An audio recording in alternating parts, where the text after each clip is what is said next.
पाकिस्तान के जो मौजूदा हालात हैं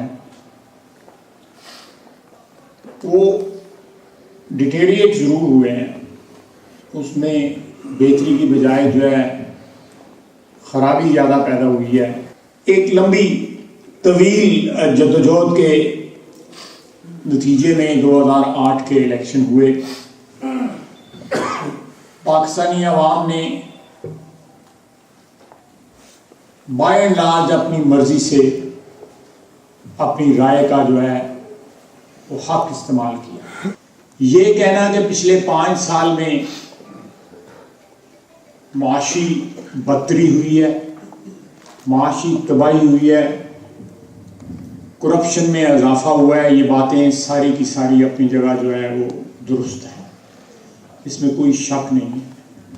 जो पिछले 60 साल में आपको अगर अपनी तारीख पे आप नज़र दौड़ाएं तो आपको वो बातें पिछले 60-65 साल में नजर नहीं आएंगी। वहां पे आपकी अदलिया आज़ाद हुई है, सुपीरियर जो जुडिशरी है, जो आला अदलिया है, वो आज़ाद हुई है। वो ना सिर्फ एस्टेब्लिशमेंट से टक्कर ले रही है मिसिंग पर्सन के केस में, बल्कि एग्जेक्टिव से भी टक्कर ले रही है, पार्लियामेंट से भी टक्कर ले रही है। मुख्तलिफ एक तरफ ये मैं समझता हूं कि ये एक बात है जो खुशाइंद है, दूसरी दफा ये है, दूसरी बात जो मैं समझता हूं खुशाइंद हुई है कि पहली दफा एस्टेब्लिशमेंट जो है वो पाकिस्तानी अवाम के सामने जो है उसका असल चेहरा जो है आस्ता आस्ता जो है वो जिसको कहते हैं बेनकाब हो रहा है, और उसमें भी अदलिया का हाथ है। आप देखें कि मिसिंग पर्सन्स के केस में ये चीफ जस्टिस साहब का कहना कि आज बलूचिस्तान में जो आग लगी हुई है वो एजेंसियों ने लगाई हुई है, लफ्ज़ ने इस्तेमाल किया कि दे आर आर्सनिस्ट्स। मियां साहब मैं सही कह रहा हूं, कोई कहीं गलत कह रहा हूं तो तरदीद कर दीजिए, तरमीम कर दीजिए। तो ये इतना ब्लंटली सियासतदान वक्तन फक्तन बात इस तरह की करते हैं, खुसूसन हमारे प्लेटफॉर्म से ये बातें जो है मियां नवाज शरीफ भी करते रहे, बाकी हमारी क़यादत भी करते वक्तन फक्तन ये बातें जो है वो करती रहती हैं। लेकिन किसी और प्लेटफॉर्म से ये बातें होना, एक आईनी अदारे की तरफ से इस बात का ऊपर कमेंट करना, जब अदलिया कमेंट करती है तो वो उसका बड़ा वजन होता है, और फिर ISI को और MI को मजबूर करना कि उन लोगों को पेश किया जाए, और साथ ही रहना कि ये अदलिया, ये अदारे जो हैं ये आइन और कानून से बालातर हो चुके हैं। ये बात जो है आज से 2 महीने पहले वजीर आज़म साहब ने भी कही थी, लेकिन वो मुकर गए थे। 2-3 दिन के बाद उनका मुकमका हो गया था इन एजेंसियों से, तो उसके बाद वो मुकर गए थे। लेकिन अदलिया ने जब बात कही है तो उसमें विद ऑल सीरियसनेस, और ना सिर्फ अदलिया ने बात की बल्कि मीडिया ने without any exception across the media, तमाम चैनल्स ने इस बात को सपोर्ट किया। जितने बड़े बड़े हमारे एंकर पर्सन्स हैं या हमारे कमेंटेटर्स हैं, हमारे कॉलम निगार हैं, हमारे जो मुख्तलिफ अखबारों के दायरे आते हैं, उन सब में ये बातें जो है नुमायां। ये एक बड़ा जिसको अंग्रेजी में कहते हैं कि वाटरशेड हमारी तारीख में, हमारी जो रीसेंट हिस्ट्री है उसमें कि वाटरशेड एक बड़ा अहम मोड़ है कि अदलिया का असल चेहरा जो है वो बेनकाब हो रहा है। कोई भी मुजरम जो है, कितना भी घिनौने मुजरम का वो मुर्तकब हो या उसके ऊपर इल्जाम हो, उसको कानून से बालातर जो है रख के सजा नहीं दी जा सकती। पिछले तीसरी चीज ना, पिछले 4, 5, 7, 8 साल में मुशर्रफ के ज़माने में जिस तरह अदलिया ने अपनी जंजीरें जो है वो तोड़नी शुरू की, और जिस तरह हमारी सहाफत आज़ाद हुई, वो भी एक ऐसी तब्दीली है जो इरिवर्सिबल है। These changes are there to stay, और ये अच्छे मुस्तकबिल की निशानदेही करती है। यहां पे मायूसियों की बहुत सी बातें हैं, बहुत सी ऐसी बातें हैं जिनसे मायूसी तारी होती है, बंदा पेसिमिस्ट हो जाता है, नाउमीद हो जाता है। वहां पे मैं समझता हूं कि मीडिया को भी और सियासतदानों को भी, या जो लोग भी जहां जहां बैठे हुए हैं, जिनके जब वो बोलते हैं तो उनके लफ्ज जो है उनका एक वजन होता है, उन लोगों को, कौम को उम्मीद भी दिलानी चाहिए कि इन अंधेरों के अंदर जो है वो रोशनी के जो है इम्कानात जो है वो भी मौजूद।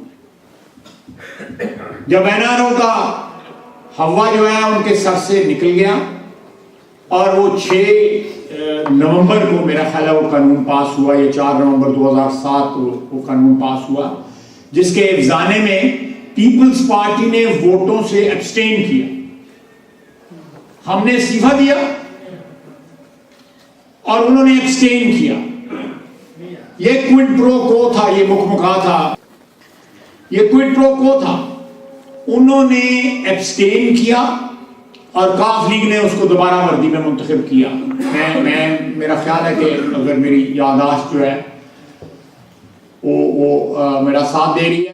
और जिस जमाने में हम इनके मखलूत हुकूमत के इनके साथी थे, पीपल्स पार्टी के, जो 3-4 महीने हम इनके साथ रहे, तो थ्रू आउट इनकी डिमांड रही वैलिडेशन की। और इस वक्त जो इनके बाद साथी हैं जो इस वक्त मखलूत हुकूमत में शामिल है और उस वक्त भी शामिल थे,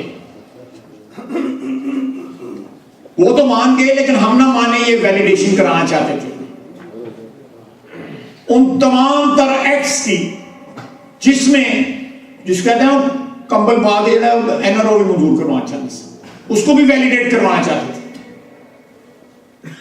32-33 कवानीन थे जो मुशर्रफ ने आखिरी 1.5 साल में पास किए थे, जिनमें सबसे ज्यादा सिग्निफिकेंट जो था वो एनआरओ था, जिसको वो वैलिडेट करवाना चाहते थे, लेकिन कुदरत को मंजूर नहीं था। हमने इनकार किया, हमने कहा हम इस काले कानून को जो है वैलिडेट नहीं करेंगे। वो वक्त ऐसा आया कि अब वो असेंबली में भी इनके बड़े बड़े साथी जो है उस कानून पे इनका साथ छोड़ गए और वो कानून मंजूर ना हुआ, और इन्होंने फिर वो कानून जो है वो लैप्स कर गया। और आज जो है सारे का सारा उस कानून के लैप्स करने का या उस कानून के ख़त्म होने की वजह से, ये सारे का सारा अदलिया के सामने जो कुछ इस वक्त मामला हैं उसकी वजह से।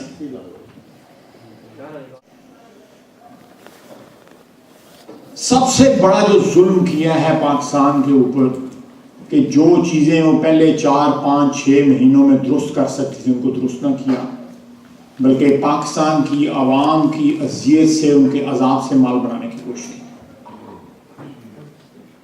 और वो एनर्जी क्राइसिस है।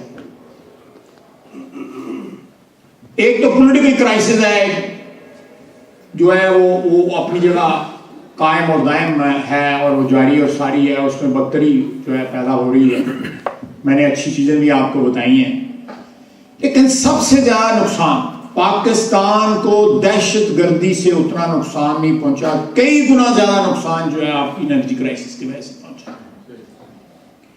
3,000 बिलियन 3 ट्रिलियन से ज़्यादा रुपया जो है आप 4 साल में गंवा चुके हैं एनर्जी क्राइसिस की वजह से। पाकिस्तान की तारीख में पहली दफा सरकारी खजाने से गया हुआ पैसा जो है वो वापस आया है। पाकिस्तान मुस्लिम लीग नून के बिहाफ के ऊपर मैंने पिटीशनें की, रेंटल पावर में 11 अरब रुपया वापस आया।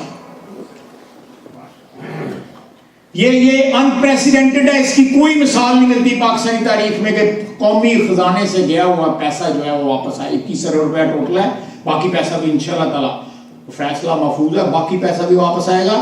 और जो लोग इसके मुर्तकब हैं, जो इस साजिश के या इसके बेनिफिशियरी जो है, जो लोग इससे मुस्तफीद हुए, इंशाल्लाह ताला उनको कौम और कानून के सामने जवाबदेह होना पड़ेगा। आज से 5-10 साल के बाद जो है ये बात जो है पाकिस्तानी कहेंगे कि मियां नवाज शरीफ ने इस कौम की बहुत बड़ी खिदमत की।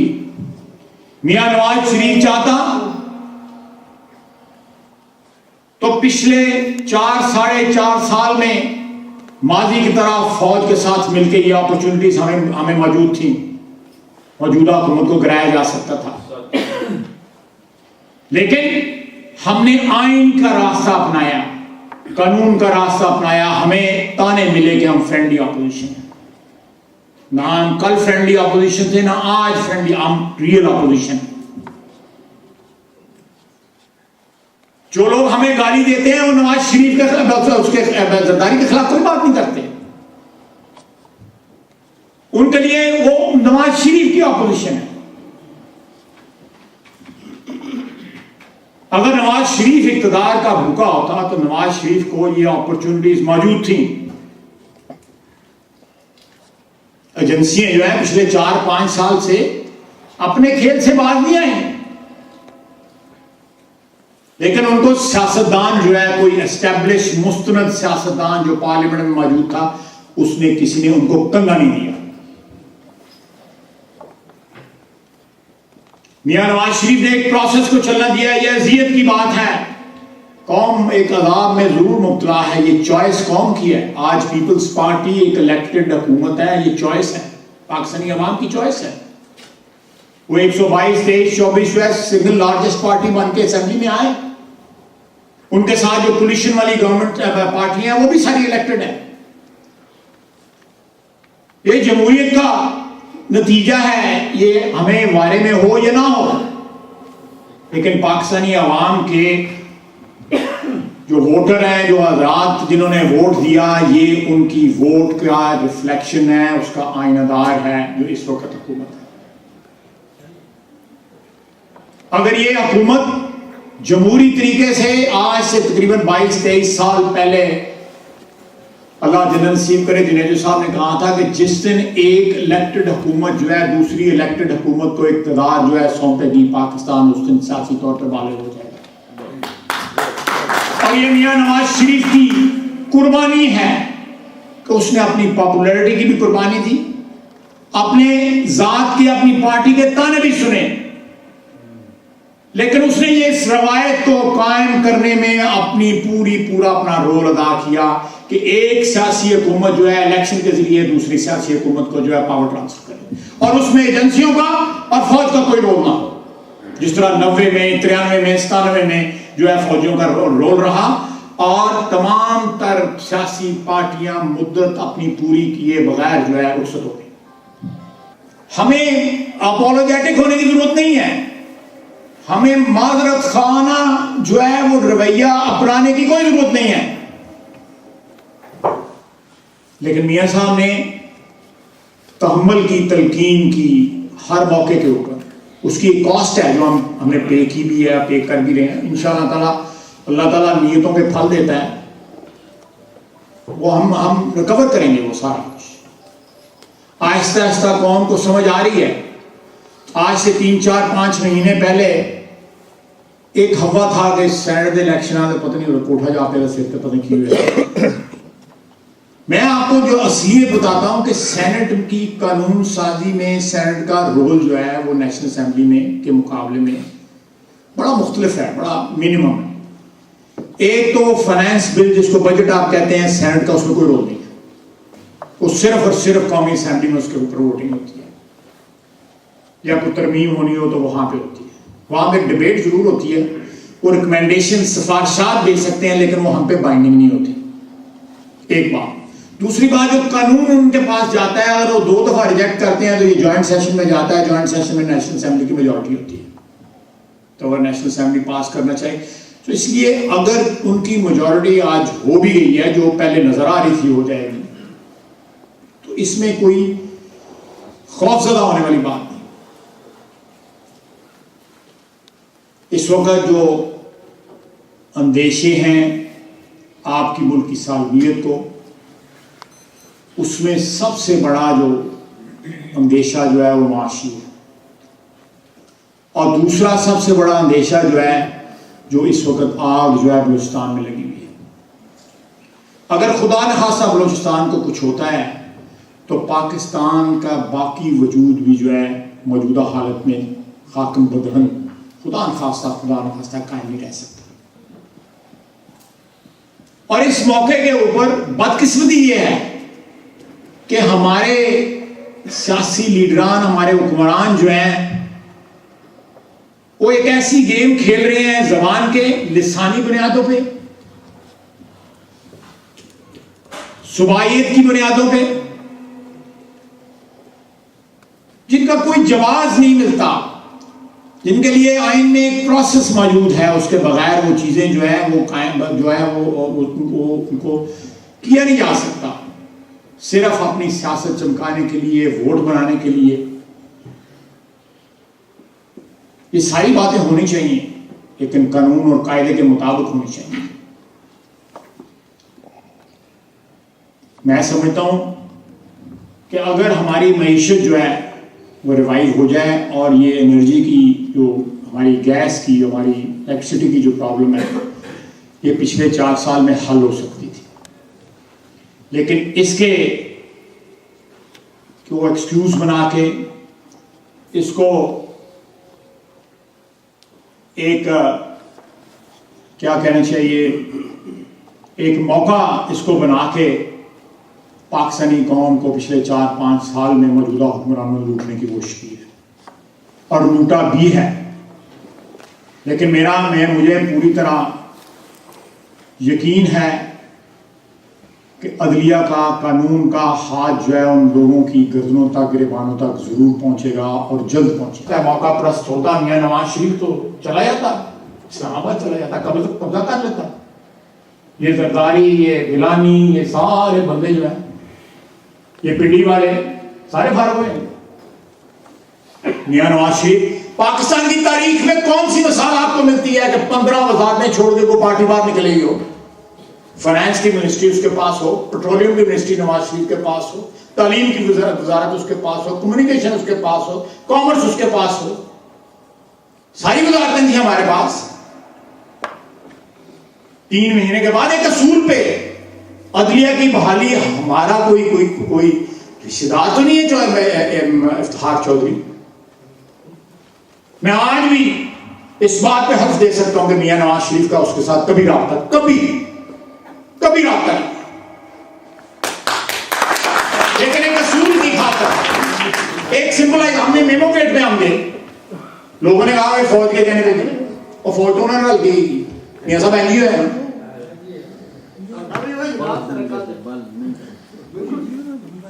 हम गए पाकिस्तान की सालमियत और पाकिस्तान की जोग्राफियाई सरहदों और पाकिस्तान के अदारों की तकद्दस को बरकरार रखने की आज भी परसों तरसों हमारे वकील जो है वापस आए हैं। 4 वकील हमारे वहां पे थे लंदन से, वो मंगल को फिर जा रहे हैं। फुज़ाइल बुखारी साहब के बेटे की शादी थी, जिसकी वजह से एडजमेंट हुई है, फिर जा रहे हैं, हम परसू कर रहे हैं उस केस को। और उसके लिए हर शख्स को हम अदालत में बुलाएंगे, किसी को स्पेयर नहीं करेंगे, हम इसको मंतकी अंजाम तक पहुंचाएंगे। अगर कोई अदारा जो है वो पहले इसको बहुत सी गर्द उड़ा के और उसके बाद जो है उसी गर्द की तरह बैठ जाता है नीचे, तो पाकिस्तान मुस्लिम लीग ने पाकिस्तान की सालमियत और पाकिस्तान की जो जोग्राफियाई हदों का तकद्दस है उसके ऊपर कभी कंप्रोमाइज नहीं किया।